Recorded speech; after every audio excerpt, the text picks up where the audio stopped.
tous et bienvenue dans notre studio. C'est ici à partir de maintenant qu'on vous fera toutes nos vidéos parce que vous le savez, ça fait déjà maintenant quelques mois qu'on est rentré de notre voyage, on n'a pas sorti de vidéo depuis, on va vous expliquer pourquoi dans cette vidéo, ne vous inquiétez pas. Cette vidéo elle va servir de bilan pour l'itinéraire et de bilan pour le budget. Déjà on vous remercie tous parce que vous avez été nombreux à nous suivre pendant ce voyage.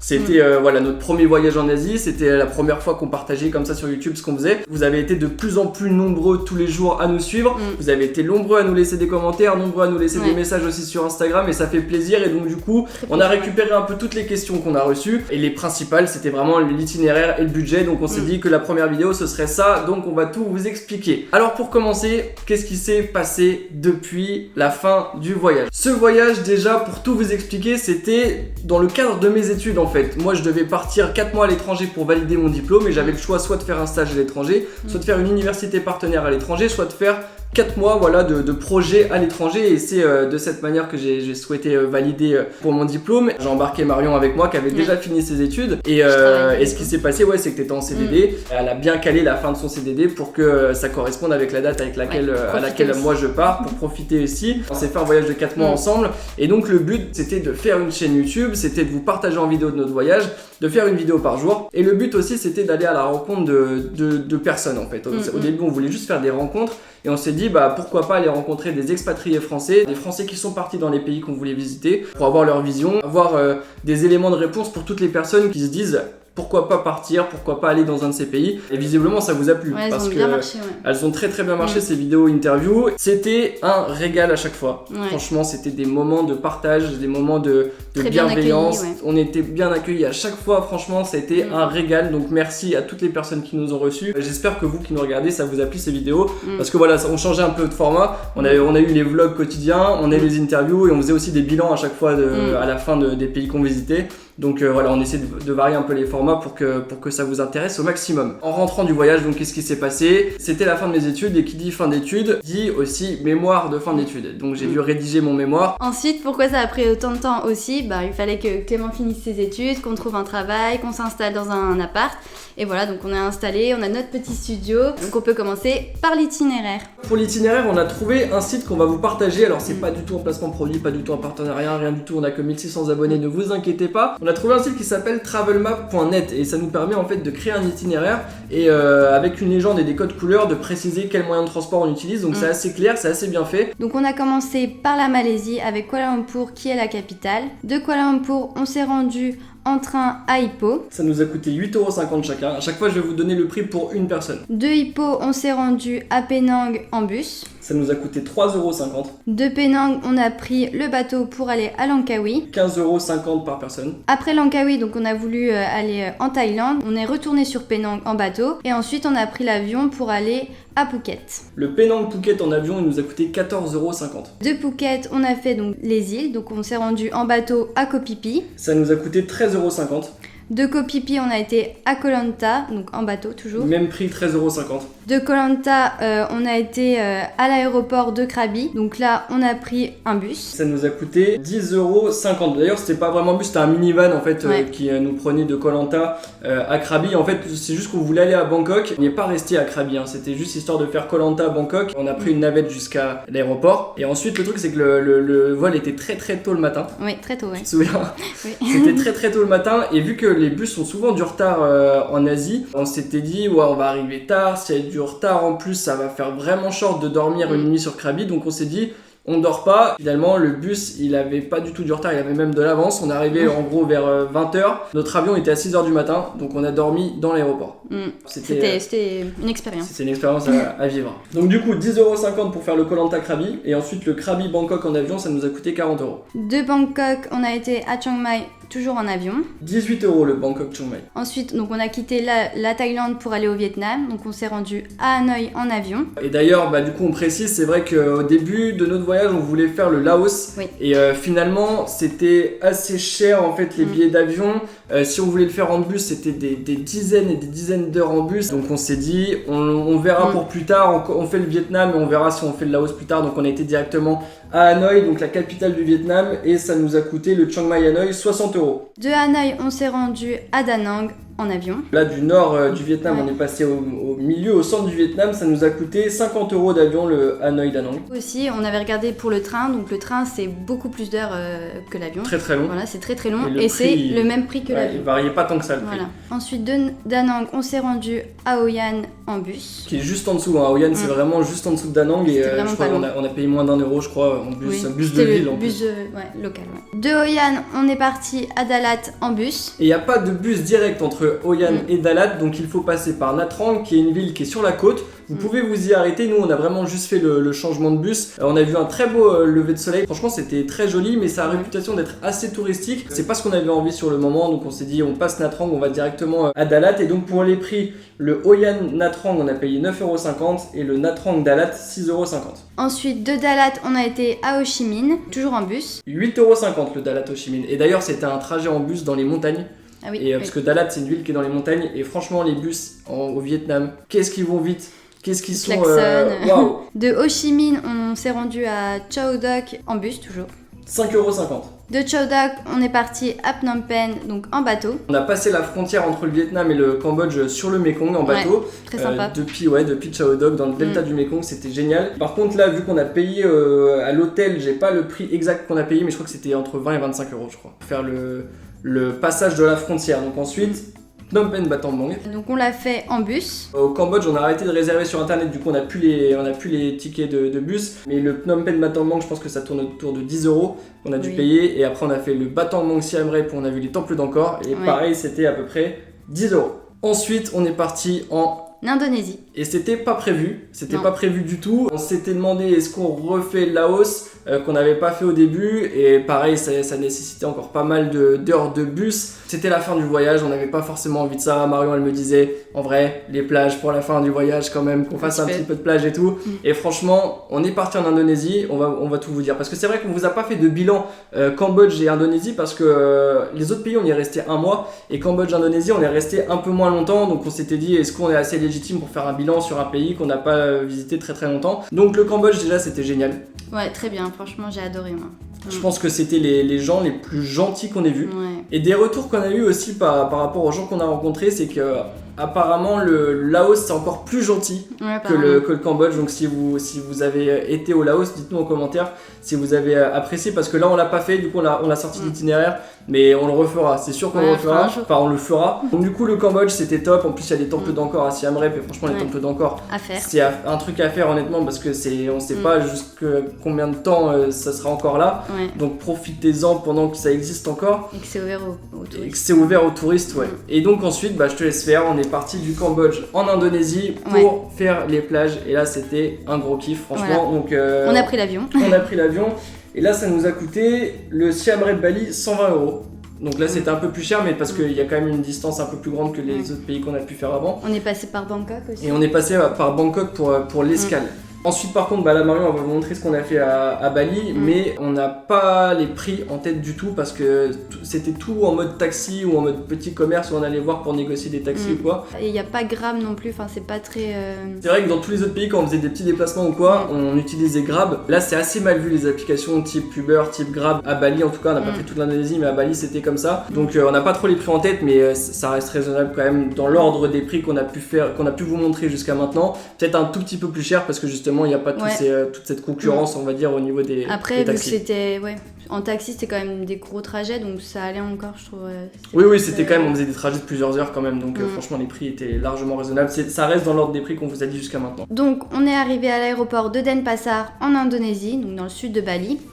De l'aéroport, on s'est rendu à Ubud. De Ubud, on s'est rendu à Munduk dans les montagnes, donc toujours en taxi. Donc Munduk, c'était vraiment très très bien, très beau paysage. Beaucoup de pluie par contre. Qu'est-ce qu'il a plu et qu'est-ce que c'était humide, mais c'était très très sympa. De Munduk, on s'est rendu à Ahmed en taxi toujours. Donc Ahmed, c'est les plages.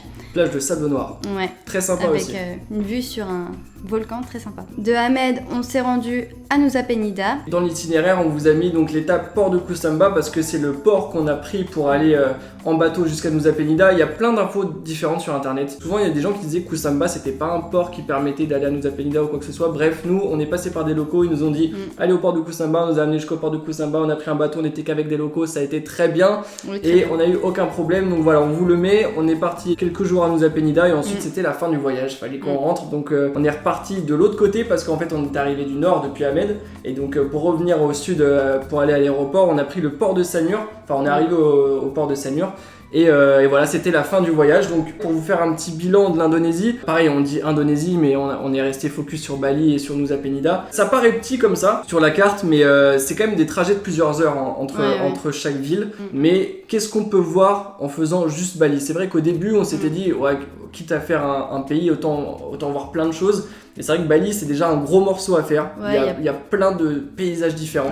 Il y a la mer, il y a la montagne, il y a les rizières, il y a vraiment plein de choses à Bali. Et Nusa Penida c'était magnifique. Mais vraiment si vous avez vu les vlogs à Nusa Penida, c'était incroyable. Donc vraiment l'Indonésie, on a adoré les gens, on a adoré la nourriture, on a adoré, tout était cool, vraiment tout était cool, on a hyper apprécié et ça faisait vraiment vacances on va dire avec les plages, avec le soleil, avec enfin voilà. Un peu plus touristique peut-être que certains endroits. C'était touristique, c'est vrai qu'on avait peur aussi un petit peu de Bali en se disant est-ce que ça va être trop touristique ou quoi, donc on s'est dit vaut mieux le faire pendant ce premier voyage plutôt que de ne jamais le faire ou le faire plus tard quand ce sera trop touristique, donc c'est pour ça qu'on l'a fait maintenant et on a adoré. Et pour finir, vous nous avez beaucoup demandé aussi le prix des billets d'avion aller-retour depuis la France et pour revenir en France. Alors on a payé l'aller 450 € chacun. C'est des prix qui peuvent varier vraiment selon les opportunités que vous avez. Nous c'est un vol qu'on avait pris 6 mois à l'avance je pense, mais faut savoir que dans les 450 € qu'on a payé, il y avait aussi les frais d'assurance annulation qu'on avait ajouté parce que on partait 6 mois à l'avance, c'était pour les études, on savait, c'était prévu, mais on sait jamais ce qui peut se passer, donc on avait pris les frais assurance annulation et on avait aussi choisi, on avait aussi des frais supplémentaires puisqu'on avait choisi notre place dans l'avion pour être à côté. Ça c'est des frais que vous avez pas forcément si vous partez tout seul. Donc voilà, les prix peuvent varier, vous pouvez les avoir moins cher que ce qu'on a trouvé nous. Et pour le billet d'avion retour, on a dépensé la même somme qu'à l'aller, c'est-à-dire 450 €, sauf que là on s'y est pas du tout pris à l'avance, vraiment c'était en dernière minute. De toute façon c'était un pays qu'on n'avait même pas prévu de faire, l'Indonésie, donc on n'avait pas prévu le billet d'avion retour. On était parti juste avec un billet d'avion aller. Et il faut savoir aussi une chose, c'est que quand vous allez dans un pays, je sais pas si c'est comme ça dans le monde entier, mais en tout cas pour l'Asie du Sud-Est c'était comme ça, il faut, quand vous arrivez dans un pays, même avant d'embarquer, avant de prendre l'avion, il faut prouver que vous pouvez ou que vous allez en tout cas sortir du pays, c'est-à-dire qu'il vous faut un justificatif de transport qui montre que vous allez sortir du pays avant la date prévu de la fin de votre visa. Par exemple, quand on est arrivé en Malaisie, la Malaisie, on a le droit à 3 mois de visa. En fait, on a le droit de rester 3 mois sur le territoire. Il faut prouver, avoir un justificatif qui montre que dans les 3 mois, on a un billet d'avion retour ou en tout cas un autre transport pour repartir. Parfois, il y a des gens qui n'ont pas envie de faire trop à l'avance, d'avoir les billets d'avion entre chaque pays et tout à l'avance et de faire un peu plus au feeling. C'est ce qu'on a fait nous. Et donc, ce qu'on a fait, c'est que nous, on avait juste pris un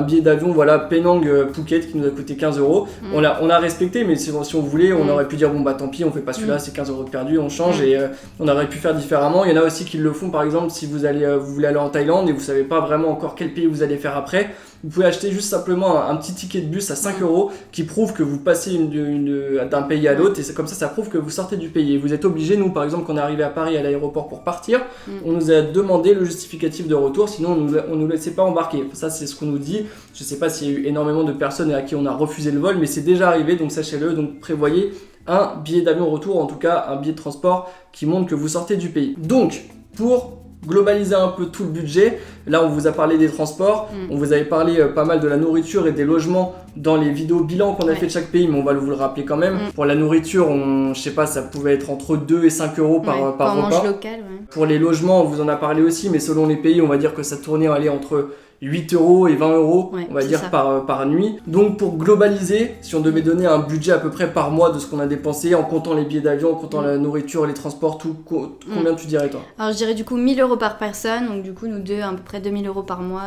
par pays. Voilà, 1000 € par personne par mois, c'est ce que ça nous a coûté ce voyage et franchement on s'est pas restreint quoi. Vraiment, non, sur les activités on a fait un peu plus cher. On a fait les activités qu'on voulait faire, on a fait les endroits à visiter qu'on voulait faire, enfin on a vraiment, on s'est pas restreint. En tout cas, nous si on a quelque chose à vous dire par rapport à tous les messages qu'on a reçus, c'est faites comme vous le sentez. Vraiment, nous c'était notre premier voyage en Asie, c'était notre premier vrai voyage en soi tout court, vraiment.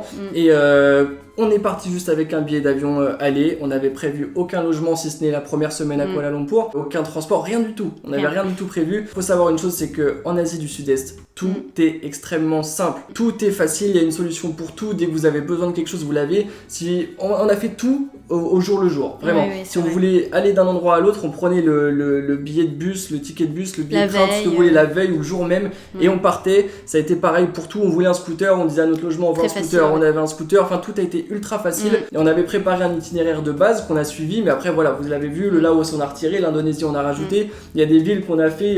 C'était par pur hasard parce qu'on a tracé un itinéraire, vous le voyez sur l'itinéraire qu'on vous a montré, ça suit quand même une certaine logique, ça fait une certaine boucle, et il y a des villes qu'on a rajoutées parce que c'était sur le chemin et on s'était même pas renseigné à la base, on a vraiment découvert sur le moment. Moi j'avais un peu des appréhensions donc, sur le fait de rien réserver à l'avance, donc les hôtels, les billets d'avion entre les pays et tout, donc ça me faisait un peu peur.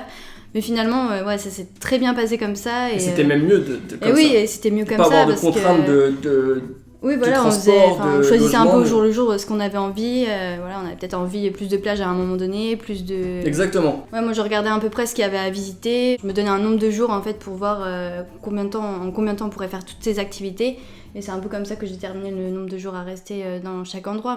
Et franchement, voilà, on a adoré notre voyage, on a adoré ce qu'on a fait. On a adoré aussi vous partager tout ça avec vous. Vraiment, merci encore une fois de nous avoir suivis, d'avoir commenté, d'avoir partagé vos expériences avec les nôtres. Les retours ont été très satisfaisants, très positifs. Bon, au tout début, je voulais pas apparaître sur les vidéos, mais franchement, j'ai été agréablement surprise. Voilà, vous avez été très sympa avec moi, très encourageant. Et voilà, du coup, ça me donne envie de continuer avec Clément la vidéo. Et c'est grâce à vous ça aussi, donc merci à vous. Ouais, merci beaucoup. Voilà, c'est la fin de cette première vidéo, donc on vous le dit, ce sera une vidéo par semaine. Toutes les semaines, on va vous présenter une nouvelle vidéo sur le thème du voyage. Évidemment, on reste sur le thème du voyage. Voilà, on a fait une vidéo par jour. Quelle a été la vidéo que vous avez préférée de tout notre voyage? Vraiment, la ville, le pays, la vidéo, le vlog que vous avez préféré. Dites-nous en commentaire et dites-nous pourquoi. Qu'est-ce que t'as préféré toi comme la journée que t'as préférée tout le voyage? Le nouvel an au Cambodge, la bataille de géantes, voilà, c'était vraiment trop bien avec les enfants et tout. C'était vraiment... une belle journée. En plus, c'était quelque chose qui n'était pas du tout prévu. Tant il y a des journées qui ont été exceptionnelles, comme les éléphants par exemple dans le sanctuaire à Chiang Mai, c'était exceptionnel. Mais c'est vrai que c'était prévu, on voulait le faire, on l'a fait. Alors là, le nouvel an Khmer au Cambodge, à Battambang, c'était exceptionnel cette bataille d'eau. On a vraiment adoré et quand c'est pas prévu, c'est encore mieux. Et toi? Moi, la vidéo que j'ai préférée, honnêtement, c'était le nouvel an aussi, mais du coup, pour dire autre chose. Alors vraiment, rien à voir, mais je pense que ça a été à Ahmed quand on a fait du snorkeling. Alors là, pour le coup, vraiment, vous vous rendez pas compte parce que les vidéos, c'est des vidéos de 10 minutes, mais quand on a été chercher juste un masque et un tuba comme ça à des locaux, on a été faire du snorkeling. Je suis resté, mais peut-être 4-5 heures dans l'eau, tout seul. C'est le vide, on n'entend rien, on est tout seul, on est dans sa bulle, on est juste en maillot de bain et quel plaisir. L'eau est chaude. Quel plaisir, et l'eau est chaude et franchement ça a été un gros plaisir. D'ailleurs, en plus de toutes les vidéos qu'on vous a partagées sur YouTube, on a pris aussi énormément de photos pendant notre voyage et ces photos, on les a publiées sur Instagram. Vous pouvez retrouver nos Instagram dans la description, il y a les deux liens pour moi et pour Marion. D'ailleurs, il faut savoir que pendant que moi je faisais une vidéo par jour sur YouTube, Marion elle faisait une photo par jour sur Instagram. C'est-à-dire que si vous allez sur le Instagram de Marion, vous allez pouvoir retrouver chaque journée individuelle en photo, donc c'est assez sympa. Ça vous permet aussi, si vous nous suivez, de vous tenir informés. Voilà, on mettra des stories, on mettra des photos pour vous tenir au courant des prochaines vidéos, parce qu'il y aura des prochaines vidéos, une par semaine, on vous l'a dit. Donc on se dit à la semaine prochaine.